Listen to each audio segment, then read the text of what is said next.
नमस्कार, स्वागत है आपका समाचार सिटी 24 पर। मैं हूं आपके साथ गीतांजलि रोनी। पूरा विश्व कोरोना महामारी से लड़ रहा है।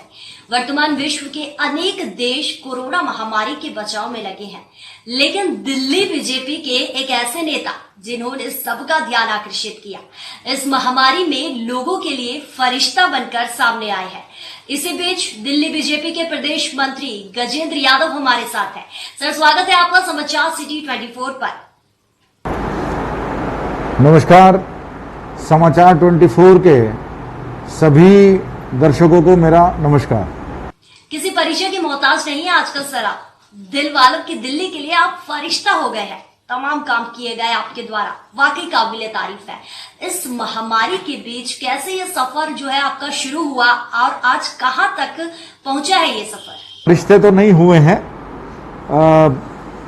कोरोना संक्रमण काल में मैंने सिर्फ वही किया है जो बाल्यकाल से राष्ट्रीय स्वयंसेवक संघ आरएसएस ने बताया, और वही फिर विद्यार्थी परिषद और भारतीय जनता पार्टी में जो बातें ध्यान कराई गई, और तीनों ही संगठनों में एक बात ध्यान कराई जाती है हमेशा कि संकट काल में सबसे ज़्यादा काम करके दिखाना है। और ये मेरे अपने पूरे जीवन में पहला ऐसा संकट काल मैंने देखा जिसमें कि एक एक परिवार, एक एक व्यक्ति को सहायता की ज़रूरत थी। भारतीय जनता पार्टी ने प्रदेश भर में बहुत ज़्यादा लोगों को सहायता करी। लगभग 1 करोड़ लोगों को भारतीय जनता पार्टी के कार्यकर्ताओं ने गली मोहल्ले और अपने ऑफिस, चौक चौराहे पर उन्होंने भोजन कराया। सारा जो मजदूर वर्ग केजरीवाल सरकार की विफलताओं के कारण, उनको राशन नहीं दे पाने के कारण, उनको आर्थिक सहायता नहीं मिलने के कारण जब श्रमिक जा रहे थे वापस, तब भी भारतीय जनता पार्टी के एक एक कार्यकर्ता ने दिल्ली के सभी बॉर्डर पर जाकर और उन्होंने सहायता करी, उन्होंने सेवा करी। संयोग से ये बॉर्डर पर जो काम था वो रामवीर विदुड़ी जी, नेता प्रतिपक्ष सरकार की तरफ से और पार्टी की तरफ से मैं इस काम को देख रहा था।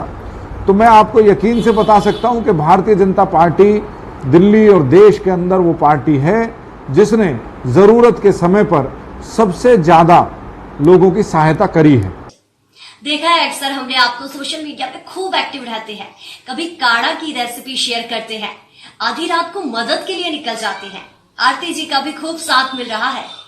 और सोशल मीडिया पे जो एक्टिव की बात आप कर रहे हैं, तो सोशल मीडिया पे एक्टिव व्यक्ति तभी होता है जब धरातल पर वो काम करे।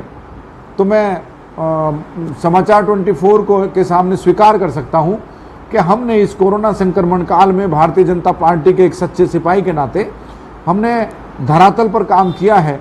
वही हमारे सोशल मीडिया पर आपको दिखा है। और साथ ही साथ काढ़ा बनाने की जो रेसिपी की बात आपने कही है, तो हाँ, निगम पार्षद आरती जी और मैं, हम दोनों ने वो काढ़ा बनाना इसलिए अपना लाइव किया था ताकि उसको और अधिक परिवार देखकर और उसी तरह काढ़ा बनाकर अपना स्वास्थ्य सुधार सकें, अपने परिवार का स्वास्थ्य सुधार सकें। और मैं बधाई देता हूँ अपने फेसबुक फ्रेंड्स को, फॉलोवर्स को। उन्होंने उस काढ़ा रेसिपी को बहुत हिट कर दिया। लगभग 40-45 हज़ार लोगों ने उसको देखा है। तो मैं अंत में यही बात कहता हूं कि धरातल पर जब हम काम करते हैं तो वो ऑटोमेटिकली सोशल मीडिया पर आ जाता है। क्या केजरीवाल सरकार पूर्णतः फेल होती नजर आई है?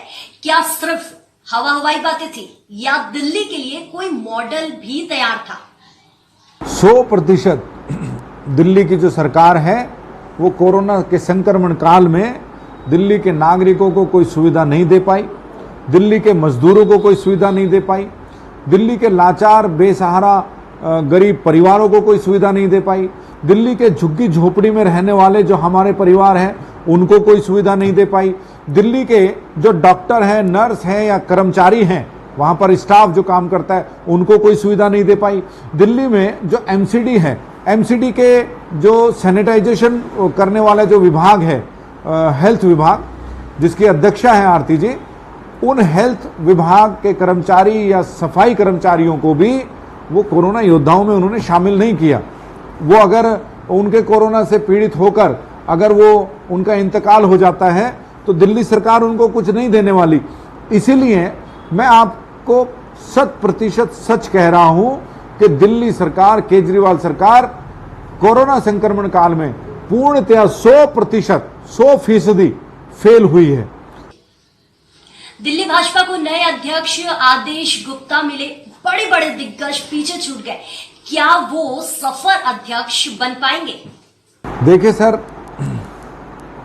जहां तक हमारे जो नवनिर्वाचित प्रदेश के अध्यक्ष हैं आदरणीय श्री आदेश गुप्ता जी, वो सफल होंगे, 100% सफल होंगे।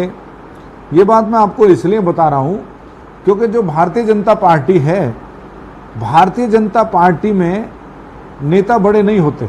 भारतीय जनता पार्टी में संगठन बड़ा होता है और उस संगठन के जो कर्मठ कार्यकर्ता हैं उन्हीं में से चयन करके किसी एक व्यक्ति को प्रधान की जिम्मेदारी दी जाती है। मुझे बहुत खुशी है कि भारतीय जनता पार्टी ने प्रदेश अध्यक्ष के रूप में हमारे लगभग हम उम्र हैं और युवा हैं श्री आदेश गुप्ता जी को मौका दिया है कि चाहे बड़े लीडर हो, चाहे जिला और मंडल पे काम करने वाले नेतागण हो, वो सब भारतीय जनता पार्टी मातृ रूपी जो संगठन है उसके भीतर रहकर काम करते हैं। और पार्टी विद डिफरेंस इसीलिए भारतीय जनता पार्टी को कहा जाता है क्योंकि बाकी पार्टियों में टांग खिंचाई होती है, बाकी पार्टियों में निंदा होती है, बाकी पार्टियों में अध्यक्ष को अध्यक्ष नहीं समझा जाता। हमने तो देखा है कि भारतीय जनता पार्टी के कितने ही अध्यक्ष बदलते चले गए और उधर जो 127 साल पुरानी पार्टी कांग्रेस खुद को कहती है, उसमें गांधी परिवार के अलावा कोई अध्यक्ष बनता नहीं है, किसी को बनाया नहीं जाता है। दिल्ली का अध्यक्ष कांग्रेस का जो बनेगा वो जो सबसे बड़ा चमचा होगा सोनिया गांधी का या राहुल गांधी का, उसको बनाया जाएगा। लेकिन भारतीय जनता पार्टी की जो परिपाटी है कि टोली मिलकर तय करती है किसको बनाना है और जो बनता है वो भारतीय जनता पार्टी का कार्यकर्ता होता है। निष्ठावान कार्यकर्ता को जगह मिलती है। आज श्री आदेश गुप्ता जी को प्रदेश अध्यक्ष के रूप में पारी मिली है। मैं पक्का 100% विश्वास के साथ आपके चैनल को ये बात कह रहा हूं कि श्री आदेश गुप्ता जी के नेतृत्व में भारतीय जनता पार्टी दिल्ली प्रदेश नित नए आयाम को छुएगा और ये सफलता भरा जो बहुत चुनौतियों वाला भी काल है, क्योंकि कोरोना संक्रमण है, बहुत चुनौतियों वाला काल है। हम भी वीडियो कॉन्फ्रेंसिंग से वर्चुअल रैली कर रहे हैं, वीडियो कॉन्फ्रेंसिंग से मीटिंग कर रहे हैं और जहां जहां हमें जरूरत पड़ती है मोदी जी की उपलब्धियों के पत्रक बांटने की, काढ़ा और कुछ दवाइयां बांटने की, तो सोशल डिस्टेंसिंग का पालन करके भारतीय जनता पार्टी के प्रदेश अध्यक्ष सभी जगह पर कोरोना में सब लोगों की मदद कर रहे हैं। मुझे ऐसा लगता है कि आदेश जी का ये कार्यकाल बहुत ही बेहतर और बहुत प्रभावशाली रहेगा।